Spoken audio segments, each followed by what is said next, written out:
Samweli wa mbere igice cya 28. Muri iyo minsi Abafilisiti bakoranya ingabo kugira ngo batere Abisiraheli. Akishi abwira Dawidi ati, umenye neza ko wowe n'ingabo zawe muzatabarana natwe. Dawidi aramusubiza ati, databuja, ahubwo nawe ubwawe uzaba wirebera ibyo nzakora. Akishi aramubwira ati, kuva ubu rero uzaba umutware w'ingabo zindinda. Sawuli n'umushitsikazi wa Endori. Muri icyo gihe Samweli yari yarapfuye, Abisiraheli baramaze kumuririra no kumushyingura mu mujyi w'iwabo i Rama. Sawuli kandi yari yaraciye mu gihugu cye hose abapfumu n'abashitsi. Nuko Abafilisiti barakorana bashinga ibirindiro i Shunemu. Sawuli nawe akoranya ingabo z'Abisiraheli bashinga ibirindiro ku musozi wa Gilebowa. Sawuli abonye ibirindiro by'ingabo z'Abafilisiti agira ubwoba cyane kuko umutima. Agisha Uhoraho inama, ariko ntiyagira icyo amusubiza, haba mu nzozi cyangwa hakoreshejwe Urimu cyangwa binyuze ku bahanuzi. Nuko Sawuli abwira ibyegera bye ngo bijye kumushakira umugore ushobora gushika abazimu kugira ngo ajye kumushikishaho. Ibyegera bye bimurangira umushitsikazi wa Endori. Nijoro Sawuli ariyoberanya, ahindura imyambaro, ajyana n'abagabo babiri kwa wa mugore. Sawuli aramubwira ati, ndagusabye unshikire umuzimu w'uwo ndi bukubwire.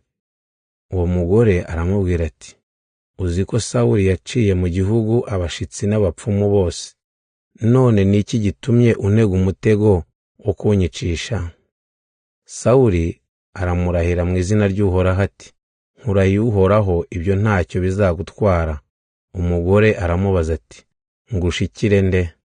Sawuli aramusubiza ati, shikira Samweli. Wa mugore abonye Samweli atera hejuru, abaza Sawuli ati, ni iki cyatumye umbeshya bene aka kageni? Uri Sawuli? Sawuli aramubwira ati, humura witinya, ariko se ubonye iki? Umugore aramubwira ati, mbonye umuzimu azamuka ava ikuzimu. Sawuli aramubaza ati, ubonye asate? Umugore ati, ni umusaza wifubitse igishura. Sawuli amenya ko ari Samweli, yikubita hasi yubamye, akoza uruhanga hasi. Nuko Samweli abaza Sawuli ati, ni kuki wankubaganiye ukampamagaza? Sawuli aramusubiza ati, ndi mu kaga gakomeye cyane. Abafilisiti banteye kandi Imana yaranzinutswe, ntacyo yigeze insubiza, yaba ikoresheje abahanuzi cyangwa mu nzozi. None naguhamagaje kugira ngo umbwire icyo ngomba gukora. Samweli aramubaza ati, none se niba Uhoraho yarakuzinutswe akaba yarabaye umwanzi wawe, urangishiriza iki inama? Uhoraho ashohoje ibyo yakuntumyeho, akuvanye ku ngoma ayihaye mugenzi wawe Dawidi. Icyatumye Uhoraho akugenza atyo nuko utamwumviye ngo ukore ibyo yagutegetse, ukurikije uko yari yarakariye Abimeleki. Wowe ubwawe n'Abisiraheli bose Uhoraho azabagabiza Abafilisiti. Ndetse ejo wowe n'abahungu bawe tuzaba turi kumwe ikuzimu, naho ingabo z'Abisiraheli zizatsindwa.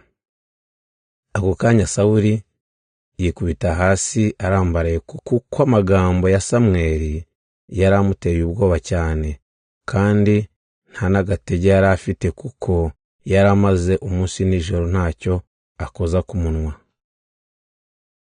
Wa mugore yegera Sawuli asanga yazahaye cyane, niko kumubwira ati, databuja, nakumviye, nemera guhara amagara yanjye, nkora ibyo wambwiye. None nanjye umuja wawe ndakwinginze wumve icyo nkubwira. Ureke nguhe utwo gufungura, ufate agatege maze ubone gukomeza urugendo. Ariko Sawuli aranga ati, ntabwo ndi burye. Nyamara ibyegera bye na wa mugore bakomeje kumuhata, aremera, arahaguruka yicara ku buriri. Uwo mugore yari afite ikimasa cy'umushishe, akibagisha vuba vuba, afata n'ifu akora imigati idasembuye.